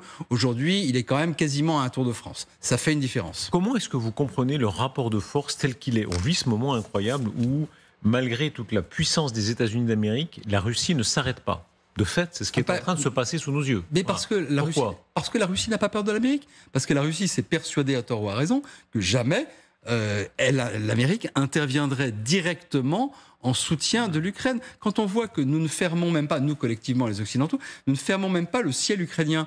Donc je peux comprendre que quand on est Vladimir Poutine, on se dise, mais de toute façon, s'ils font même pas ça, c'est qu'on peut y aller tranquillement. Mais qu'est-ce que ça révèle sur la réalité du rapport de force ? Comme vous le dites, effectivement, l'OTAN, qui est la première puissance de l'univers, de toute l'histoire. De l'univers, peut-être pas, mais on n'est pas dans Star Wars. Mais non, mais l'univers au sens classique, au sens c'est la première puissance militaire du monde, qui n'arrive pas à faire reculer la Russie, qui a un PIB minable. Ça dit quelque chose comme du rapport de force. Pourquoi ? Du rapport de force dans les faits. Mais c'est une question de volonté, encore une fois. Si demain, on voulait assister les Ukrainiens de manière beaucoup plus significative, je peux vous dire que les forces russes seraient très très rapidement en difficulté. Encore une fois, on dit si. Pourquoi si ? C'est vraiment qu'il y a quelque chose qui ne fonctionne pas. Alors, il y a 2 choses. D'abord, je crois qu'il y a véritablement dans les pays occidentaux, encore aujourd'hui, une peur de la guerre. Et c'est une peur tout à fait légitime, parce que le problème en 1914, c'est qu'on n'avait pas peur de la guerre. Donc ça, quand même, aussi des avantages. Mais le facteur peur, donc il s'agit bien de ça. Le premier mot, la première explication que vous donnez, n'est pas simplement de rapport de force brut. Tout à fait. L'Occident a peur, l'Europe a peur. Oui, et montrer à Poutine que nous n'avons pas peur, ça serait justement une bonne manière d'éviter d'autres guerres plus tard. Et puis la deuxième raison, c'est que je crois que fondamentalement, nos responsables politiques, ils se disent, mais attendez, moi j'ai pas été élu ou désigné pour entrer en guerre délibérément avec la Russie. Les guerres avec la Russie dans l'histoire de l'Europe, ça s'est pas toujours bien terminé. Donc il faut aussi se mettre à leur place. Je pense qu'on pourrait faire plus et mieux. Mais il faut aussi se mettre à la place des responsables politiques qui n'ont pas été élus pour ça. Est-ce que c'est aussi le reflet d'un certain rapport de force ? C'est-à-dire en termes de masse, on voit à quel point les Russes perdent. Combien ont-ils perdu d'hommes écoutez, blessés et morts. Alors, blessés et morts, c'est plus d'1 million selon les estimations ukrainiennes et britanniques. D'après vous, c'est quoi ? Moi, je Quelle ordre de grandeur ? On parle de quelle ordre de grandeur ? Alors, il est à peu près certain, à mon sens, qu'ils ont perdu plusieurs petites centaines de milliers de soldats. Depuis le début de l'engagement. Malheureusement, c'est vertigineux. Parce que chez nous, en Europe de l'Ouest, et heureusement, nos sociétés sont devenues beaucoup plus respectueuses de la vie. Un mort, un soldat mort, 10 soldats morts, c'est un événement. Oui, mais c'est, entre guillemets, très bien. Mais on ne ferait pas, nous, la guerre de la même manière que la Russie l'a fait. Évidemment, on mise moins sur la masse humaine, parce que c'est véritablement comme cela que la Russie emploie ses soldats. On mise davantage sur la technologie, sur la précision. On n'a pas la même manière de faire la guerre, et j'allais dire, tant mieux.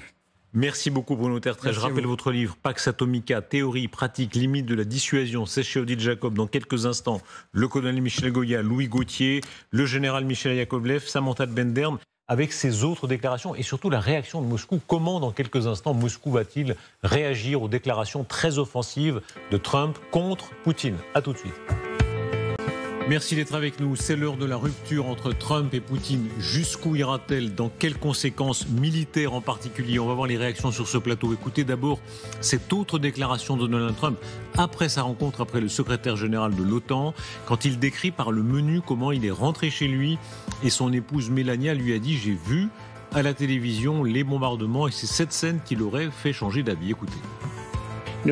Il m'est souvent arrivé en rentrant chez moi de dire à la première dame « J'ai eu une merveilleuse discussion avec Vladimir, je pense que nous avons terminé ».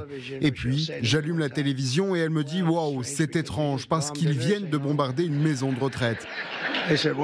J'ai répondu « Quoi ?» Nous n'aimons pas ça.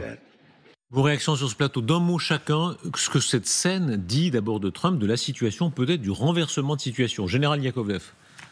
Il semblerait que Melania Trump ait remplacé la CIA et tous ses experts. C'est bien, elle a du boulot. Et encore ? Vous avez demandé en un mot, donc c'est fait. C'est un point de rupture pour vous ? Ça peut être un point de rupture ? Non. J'aimerais le croire, mais le fond de Trump, malheureusement, je ne pense pas qu'il soit sorti de son ornière mentale. Mais j'aimerais que ce soit le cas. Et on verra au-delà des paroles, ce que ça signifie en termes d'actes, et notamment livraison de patriotes et peut-être d'autres armes plus offensives. Louis Gauthier, vous êtes directeur de la chaire stratégique de l'Université Paris-Panthéon-Sorbonne. Vous êtes aussi et surtout ancien secrétaire général de la Défense et de la Sécurité nationale. Cette scène tellement inouïe, quand Trump dit, voilà, je rentre et je comprends que, en quelque sorte, Poutine s'est moqué de moi. Mais on en a eu d'autres, des scènes de ce genre. Pas tout à fait comme ça, à ce point-là non. Il y a une logique du bonimenteur, de celui qui doit rechercher à tout prix par un argument une façon de se retourner, de faire le culbuto. Donc là, il est en train de préparer finalement ce changement de pied à l'égard de la Russie. On va avoir l'occasion d'y revenir, mais je n'y vois que une espèce de pirouette de showman, comme on l'a vu dans d'autres mises en scène. On vous sent très sceptique. À Kiev, qu'en est-il ? Vous êtes avec nous, Marianne Kotonov. Est-ce qu'on est aussi sceptique et prudent qu'on l'est ici sur un plateau de télévision à Paris ? Oui, même plus, parce que ici, ça grince beaucoup des dents sur les réseaux, sur les chaînes Telegram, que ce soit des réactions officielles des membres de la Rada ou des réactions des militaires ou des gens de la rue. Parce qu'en fait, il y a deux sujets. Il y a d'abord cette livraison d'armes. Alors tous disent, très bien, on va avoir des armes, mais d'abord, c'est le flou complet, c'est-à-dire combien d'armes, quel type d'armes, et puis quand vont-elles arriver aussi, parce que là aussi, ça reste très flou. On sait qu'il va y avoir des patriotes, mais est-ce qu'il s'agit de systèmes patriotes, est-ce qu'il s'agit de batteries de patriotes, de lanceurs? Tout ça est extrêmement flou. Après, il y a les fameux 50 jours. Et là, vous avez toute l'Ukraine qui est vraiment abasourdie par ça, en se disant, non mais attendez, on va encore attendre 50 jours. Donc en fait, 60 jours, c'est ce qu'a demandé Poutine pour finir de conquérir les oblasts où il a déjà une bonne partie du territoire. C'est ce coup de téléphone où il a dit qu'il voulait encore qu'en 60 jours, il allait finir la conquête de ces oblasts. C'était à peu près il y a 10 jours. Vous faites le compte. Trump lui donne encore 50 jours avant de vraiment faire des sanctions à son égard. Donc en fait, c'est un marché de dupes. Et ici, soit c'est très sarcastique sur les réseaux, les réactions sont vraiment très dures et avec beaucoup de pessimisme. Personne n'y croit ici. Merci Marianne Kotonov. Vous êtes avec Éric Josset. Je lis à l'instant la déclaration du président Zelensky lui-même, qui est effectivement assez prudente. C'est un peu un service minimal, une longue déclaration sur la responsabilité de la Russie, etc. Mais concernant Trump, ça tient en une phrase. Je suis reconnaissant au président Trump pour sa volonté de contribuer à protéger la vie de nos citoyens. Effectivement, c'est plutôt prudent pour l'instant. Et le président Zelensky n'a pas d'autre choix que de continuer à dire merci à Trump, parce que quand il ne dit pas merci à Trump, on a vu le résultat au bureau ovale. Sur Melania, ce qui est intéressant, c'est que Trump parle à Melania, j'imagine, tous les jours, tous les 2 jours. Melania, depuis le début de la guerre, a montré son soutien à l'Ukraine. Elle est très discrète. Mais en mars 2022, elle a tweeté son soutien à l'Ukraine. Elle a appelé à donner de l'argent à la Croix-Rouge. Le 8 mars 2025, journée de la femme, elle a encore tweeté en donnant son soutien aux femmes ukrainiennes qui souffrent sous cette guerre russe. Donc voilà, donc finalement, elle a décidé d'écouter sa femme. Il écoute sa femme un jour, il écoute Pete Hegseth un autre jour. Ça n'est pas si indifférent. Tout à l'heure sur ce plateau, Bruno Tertrais rappelait avec raison, quand il s'agit de la Syrie, la fille de Trump lui a montré des photos, je crois que c'était des bombardements opérés par Bachar el-Assad, et ça a contribué à la position de Trump. Oui, alors c'est pas choquant que des dirigeants fassent appel à leur conjoint, en discutent, parlent avec quelqu'un de confiance qui normalement lui dit les choses, lui dit la vérité. Maintenant j'aurais préféré effectivement qu'ils disent d'après les rapports que l'on a, tous les rapports que j'ai reçus, renseignements, il se passe tel truc, ok. Disons que ça paraît plus sérieux en réalité. Maintenant on sait comment les décisions se prennent parfois. La bataille de Falloujah, premier siège de Falloujah, les Marines qui sont en train de se battre, on leur dit stop, vous arrêtez. Ah bon, et pourquoi? Parce qu'il y a eu des images sur CNN qui ont déplu au président. On s'est dit, oula, ça va beaucoup trop loin. Alors qu'en réalité, c'était pas du tout ce qui se passait sur le terrain et que tous les rapports disaient le contraire. Bon, voilà, donc voilà. Je crois quand même que c'est ce que disait très bien votre correspondante. La question, c'est les 50 jours. L'arrivée d'abord de ce matériel, par succession, c'est-à-dire le prêt de matériel européen remplacé par du matériel américain par la suite. Et c'est les 50 jours, c'est-à-dire un délai qui nous amène à la fin de l'été, c'est-à-dire la période pendant laquelle, on imagine, les Russes vont tenter d'exploiter le plus possible. Et il l'aurait dit apparemment, en tout cas c'est ce que Axios rapporte, le site Axios de la conversation Trump-Poutine, où Poutine, expressis verbis, aurait dit à Trump, et ben moi je vais continuer pendant les 60 prochains jours, je vais mener une nouvelle offensive. Regardez ces images, il a envoyé sur le terrain Gerasimov, le chef d'état-major de l'armée, dans la région de Pokrovsk. Il y a une simultanéité comme pour dire, pendant qu'on discute, pendant que Trump fait le malin dans le bureau Oval, moi, je continue, je trace ma route. Et 50 jours, vous aurez plusieurs dizaines de milliers de drones Shahed qui seront tombés, des centaines de missiles, et vous aurez des milliers de morts et des Russes qui continueront à attaquer le front, qui vont avancer. C'est une guerre psychologique que mène Poutine depuis le début. Et là, en frappant les villes un peu partout sur le territoire, il cherche à casser la résistance. Et là encore, les échos donnés par votre correspondante montraient très bien quelle était une réaction de l'opinion qui se demande quand est-ce que cette guerre va s'arrêter. Donc Poutine, c'est une espèce de fuite en avant, parce qu'il a de toutes les façons pas d'autre solution que d'aboutir à une conclusion à son avantage, croit-il, de cette guerre. Il a le dos au mur, il devra rendre des comptes aussi dans son pays des résultats de cette guerre. Donc, et il mène une guerre psychologique pour faire casser la détermination. Et puis il faut quand même se rappeler d'une chose, c'est que quand Trump décide quelque chose qui va nuire à l'Ukraine, par exemple, arrêter de partager les renseignements, par exemple, Trump ou Hexes ou quelqu'un dans l'administration américaine a décidé qu'il ne fallait plus envoyer d'armes à l'Ukraine. La décision s'est mise en œuvre tout de suite. Il n'y a pas eu de 2 semaines, il n'y a pas eu de 50 jours, il n'y a pas eu de délai. Ça s'est fait immédiatement. Avec Poutine, c'est 50 jours, c'est encore plus que les 2 semaines habituelles qu'il donne à ses adversaires pour les faire plier.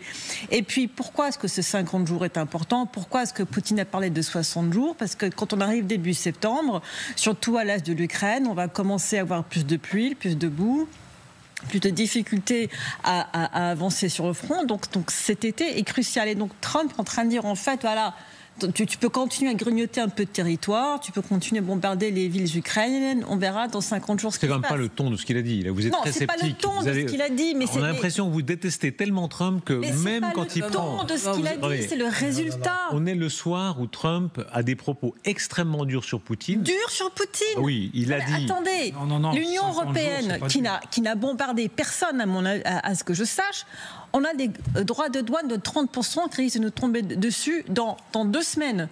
Et là, il parle de droits de douane sur la Russie qui n'a pas... Il a donné 90 jours. 90 jours. Mais qu'est-ce que nous, on a fait pour mériter des droits de douane comparé à ce que la Russie fait? Mais précisément, est-ce que c'est le même Trump? En réalité, le Trump qui parle dur aux Iraniens, aux Européens, même aux Israéliens, ses alliés, dans certains domaines. En réalité, est-ce qu'il considère que les États-Unis sont la superpuissance et que tout le reste doit suivre? Sauf quand il s'agit de la Russie. Alors, vous avez mis un bémol et vous avez raison. Je pense que c'est quand même globalement, notamment parce que ça reconstitue un peu le pacte atlantique, les positions du secrétaire général de l'OTAN. Cette décision, elle va plutôt dans le bon sens, puisque après avoir refusé de livrer, finalement il livre et finalement il vient au soutien des Ukrainiens. Après, c'est on vous sent terriblement. Il va donner des patriotes. Oui, enfin, faire donner par. C'est vrai. Mais c'est pour ça que les Allemands qui après. Voilà. Non, mais symboliquement, on peut l'exploiter politiquement. Après, concrètement, ça va aboutir à quoi et ça change quoi? Et surtout avec ce délai des 50 jours qui ne met aucune pression sur Poutine. Pardon, je ne vais pas insister, mais vous êtes terriblement sceptique. Les patriotes vont aider, vont sauver des vies humaines ukrainiennes. On parle de choses sérieuses. D'abord, ils ne sont pas encore arrivés. Donc je suis comme Samantha. Hein. C'est déjà... Nous, on peut en parler, c'est quand ils seront arrivés qu'on en parlera. Et ensuite, en quelle quantité. Et ensuite, ils se vantent à la télévision américaine d'avoir fait un deal avec ces trucs-là. C'est les Européens qui vont payer. Oui. Alors, je trouve ça pas choquant, d'ailleurs, que l'Europe participe à la facture. Vous voyez ce que je veux dire? Mais il en fait un deal. C'est pas tellement pour soutenir l'Ukraine et sauver des vies ukrainiennes. C'est aussi, on va faire un bon deal, on va vendre des patriotes. Ouais. Ça a un côté quand même un peu dégraillant. Hein. Et là... on juge un arbre à ses fruits, hein, c'est dans la Bible.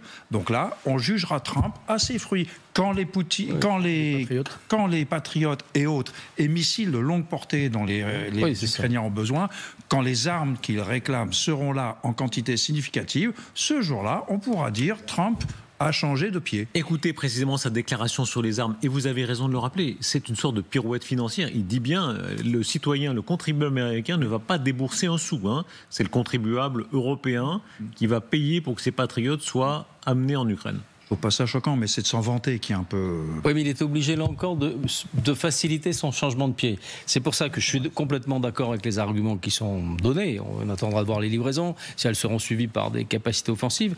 Après... c'est quand même un début de changement, notamment il recolle au fond à la position des Européens dans l'Alliance Atlantique. Donc voilà, on ne peut pas... Écoutez sa déclaration. Nous allons leur envoyer des armes et ils vont les payer. Les États-Unis ne paieront pas. Nous les fabriquerons et ils les paieront. Elles seront ensuite rapidement distribuées sur le champ de bataille. L'Ukraine va les accepter. Et vous savez, dites ce que vous voulez à propos de l'Ukraine. Au début de la guerre, les Ukrainiens n'avaient aucune chance. Et ils n'auraient toujours aucune chance s'ils n'avaient pas le meilleur équipement. Parce que nous fabriquons les meilleurs avions et missiles et nous fabriquons de loin le plus grand nombre d'équipements militaires dans le monde.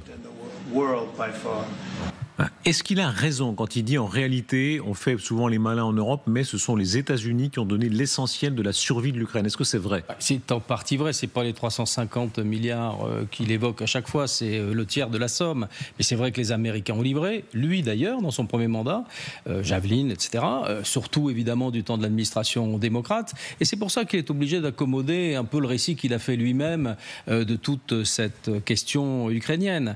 Voilà, alors il s'en sort comme il peut, en disant que c'est grâce aux armes américaines, que finalement les armes qu'il va livrer, elles ne coûteront pas cher, etc. Parce qu'il essaie de retrouver de la cohérence à son propre récit, qui en manquait. Mais j'y reviens, si on est dans la voie d'une cohérence retrouvée, peut-être qu'il y aura d'autres actes qui seront favorables. On peut en douter. Ici, pour l'instant, effectivement, il n'y a que les faits qui permettront de vérifier si cet engagement... Est-ce qu'on a besoin de se traîner à ce point-là au pied des Américains? Regardez, Mark Rutte, il a toute une histoire. C'est l'homme qui, au sommet de l'OTAN, il y a quelques jours, l'a appelé papa. Il a vraiment léché les pieds de manière là, complètement outrageuse.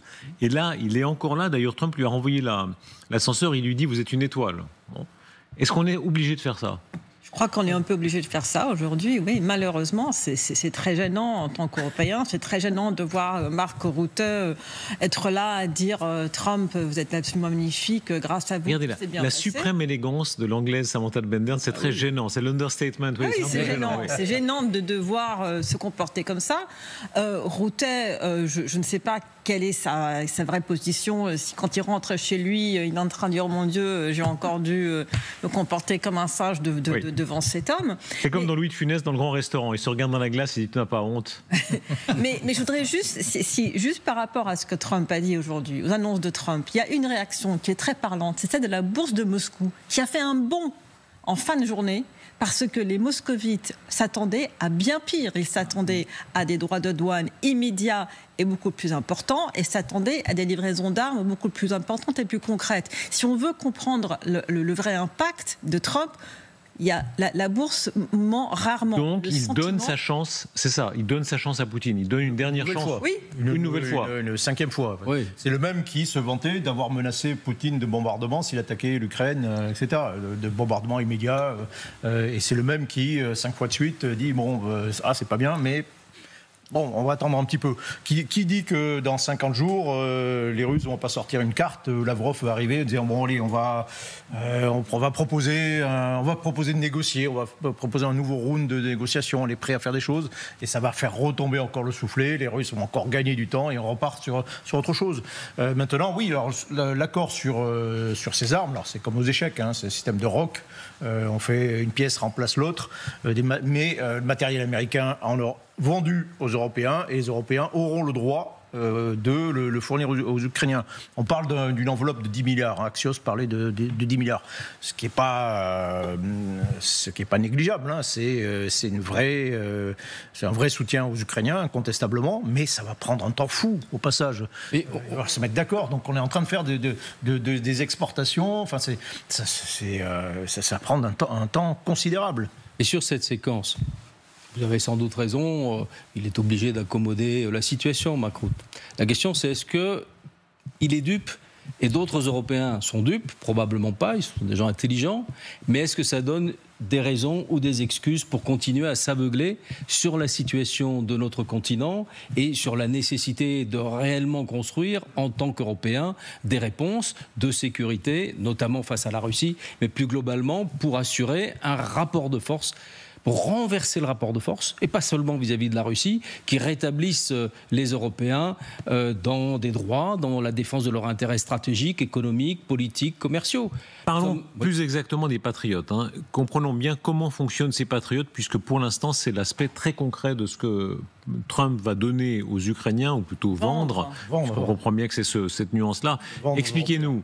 Messieurs, monsieur le colonel et monsieur le général, comment fonctionne là? On a cette animation exactement, ces patriotes que les Ukrainiens vont recevoir maintenant. Ce sont des systèmes de défense les plus larges et ce qu'on appelle haute couche. Ces systèmes qui permettent, ces systèmes les plus performants, certainement dans leur catégorie, qui permettent notamment d'intercepter les projectiles les plus dangereux, qui sont les missiles balistiques. Pas toujours avec succès d'ailleurs, mais voilà, c'est la protection contre les missiles balistiques essentiellement. C'est très cher. Évidemment, c'est très cher, donc c'est une ressource rare, effectivement. Quand les Américains disent que, effectivement, c'est quand même une mission un peu critique, pour le coup, ils ont raison. Mais il faut quand même rappeler que le package, il ne concerne pas que les patriotes. Hein. Mark Rutte parlait de missiles, parlait d'obus, parlait de tout un tas de matériel. Donc ça, c'est essentiel, mais le reste aussi est essentiel. Au passage, la menace du ciel, elle est surtout c'est celle des drones. C'est des centaines de drones qui tombent tous les jours. Et ça, les patriotes, ils ne traitent pas cette menace. Il faut savoir que les Américains, pour la salve de 14 missiles qui sont moyenne gamme, en gros, iraniens tirés en rétorsion à la frappe américaine, il semblerait que les Américains aient tiré 3 à 4 patriotes par missile.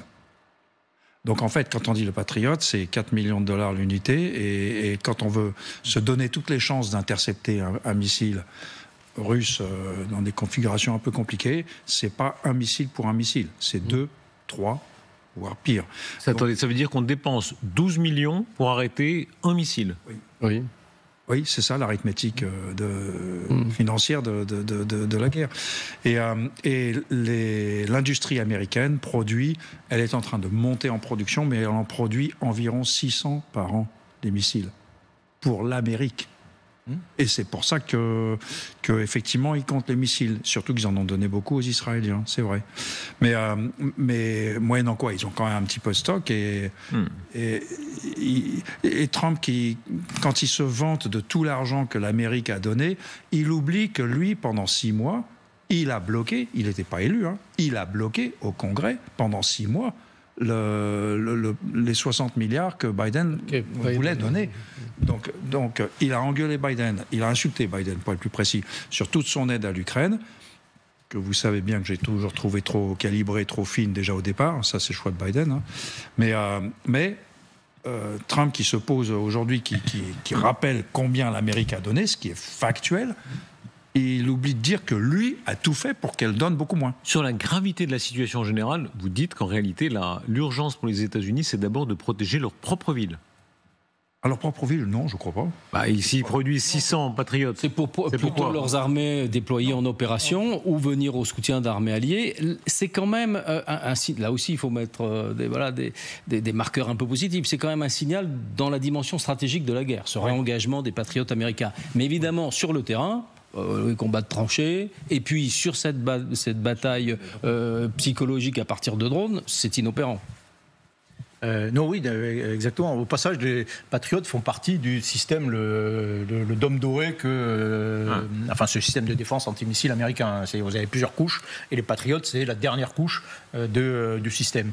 Je crois qu'il doit y avoir à peu près 140 batteries de patriotes dans le monde, dont une quarantaine que être aux États-Unis. Et en Ukraine, ils sont, je ne sais plus, à 8 batteries, je crois. 8. Donc il y a quand même encore de la ressource. On peut fournir, effectivement. Mais c'est un élément critique dont on parle beaucoup, mais ce n'est qu'un élément parmi d'autres. Vous avez l'artillerie ukrainienne, elle a besoin de plein de choses, elle a besoin d'artillerie. Vous avez plein d'artilleurs ukrainiens qui ne tirent pas parce qu'ils ont plus d'obus, tout simplement. Est-ce qu'il y a cependant un déclic? Écoutez cet échange, toujours dans le bureau ovale, Rutte-Trump, sur les bombardements, où très visiblement, pour Trump, il s'est passé quelque chose à l'égard de Poutine. Ouais. Si on regarde ce qu'ils font depuis plusieurs semaines,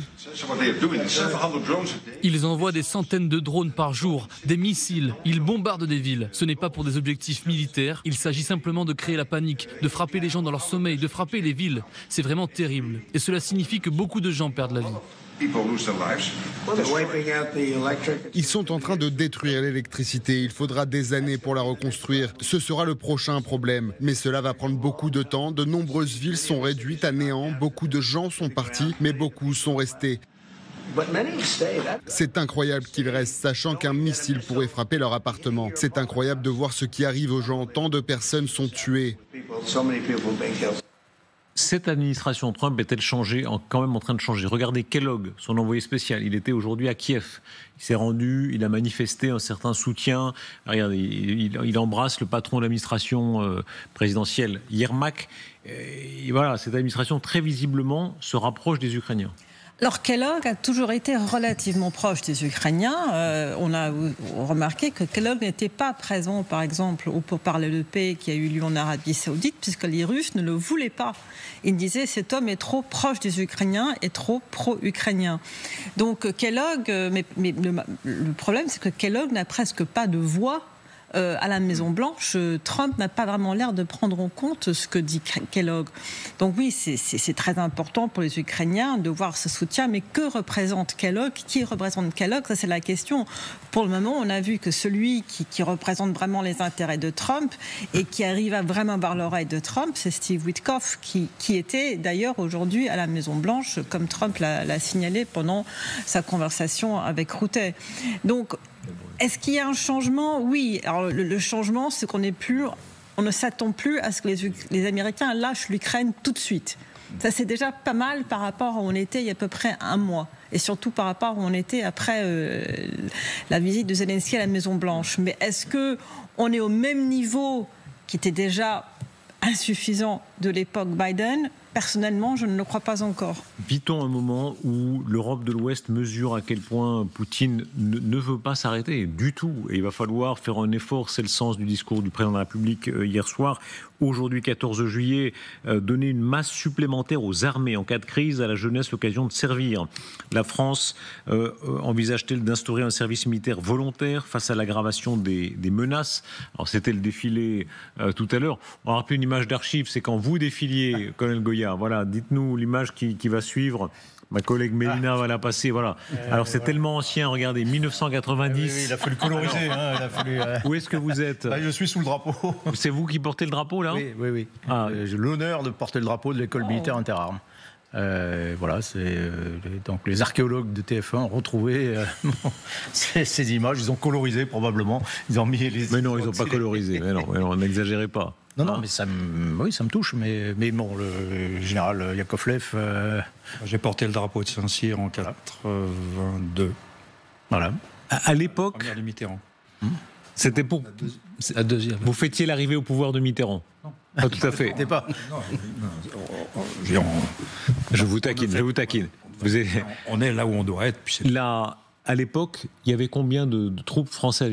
Combien de soldats dans l'armée française prêts au combat? Alors, au total, on était plus de 500 000. 500 000. Bon, il y avait des appelés, conscrits.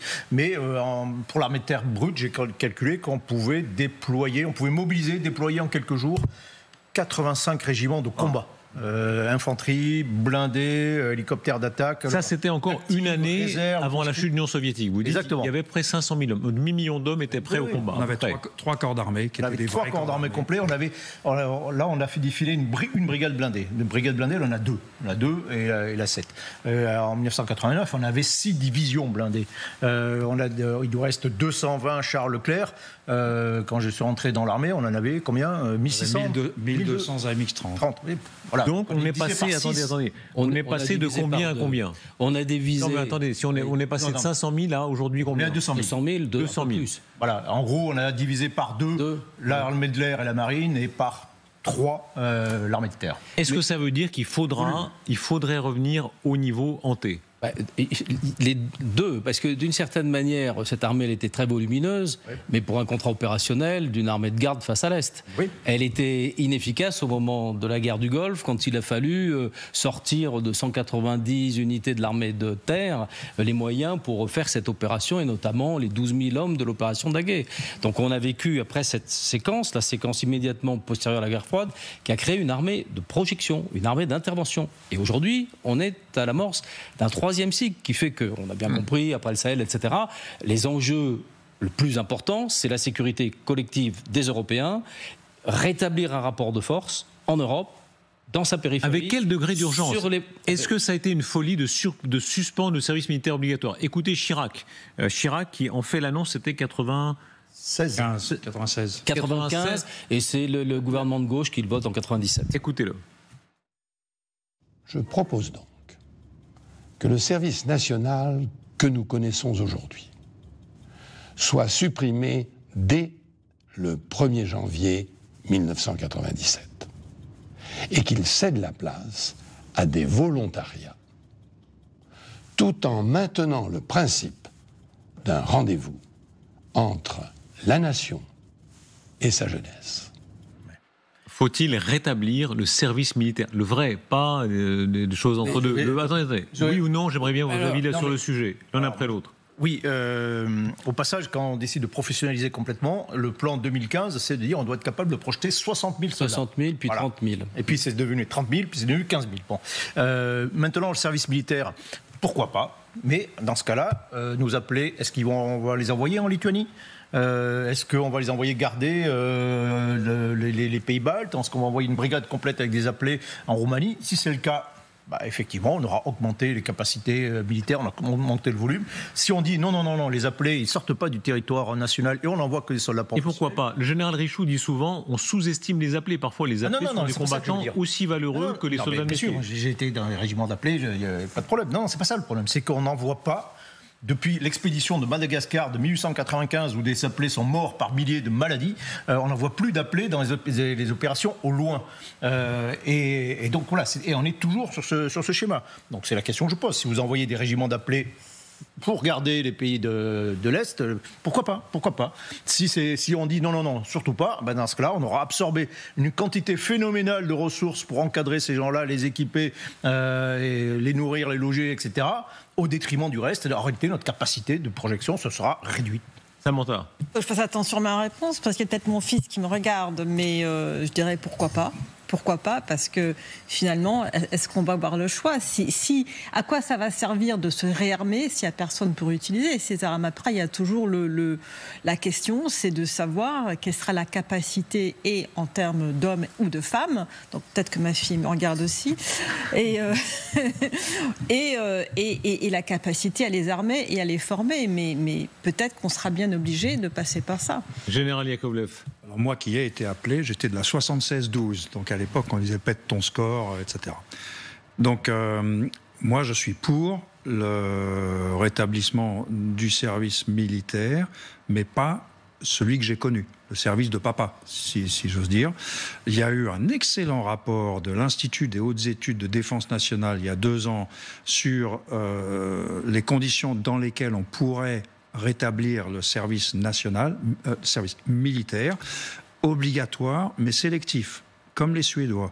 Et ça correspondrait à un certain besoin. Alors, d'après ce que j'ai compris, les généraux aux affaires, à l'heure actuelle, sont pas très chauds, parce que eux, ce qu'ils voient surtout, c'est une usine à gaz qui prélèvera énormément de ressources pour pas grand-chose derrière. Mais la vérité des prix, c'est que si on avait accès à 50 000 hommes de plus ou 100 000 hommes de plus, armés, équipés, entraînés, mobilisables et déployables, comme le dit très bien Michel Goya, et de gens qui, le reste du temps, vivraient dans le civil, enfin vivraient leur carrière, la ressource, on la trouvera, les volontaires, on pense qu'on les aura.